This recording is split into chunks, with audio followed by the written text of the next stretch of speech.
When my grandfather was 93 years old, he was passing away, obviously, and since he was a vet, he was at the VA hospital in Toma.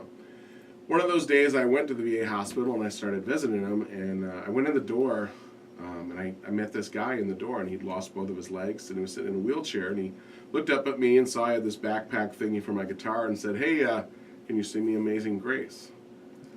Well, how do you turn down a guy in a wheelchair? So I said, all right, I've never really played it on guitar, but I'll do my best. So, Grandpa always said if you know 3 chords, you can play any song in history. So I threw my best version of Amazing Grace together, and I sang it for him. And when I got done, he said, you have absolutely no idea how much that means to me. And I didn't, but I thanked him anyway, and I kind of went on my way. I shook his hand.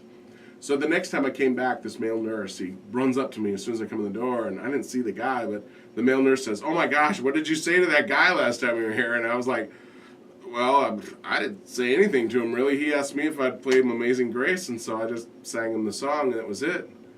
And he's like, "Oh my gosh, that's incredible." Well, I was lost. I was like, why was that so incredible? You're like, thanks. Yeah, and he says, that guy wasn't in here because he lost his legs.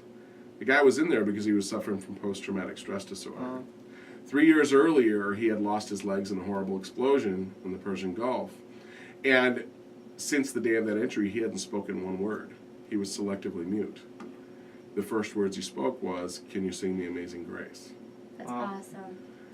That's Hey, Kyle and Bree here telling you to tune your radio to Now92one FM Wednesday night, November 11th at 6 p.m. to get to know Scott Wilcox. Learn all about this musician and why he loves doing what he does. Getting to know the musicians in your own backyard exclusively on Now92one FM WRJC. Find us on Facebook, check out our website. And you can stream us too. Local Frequencies, your connection to the local music scene.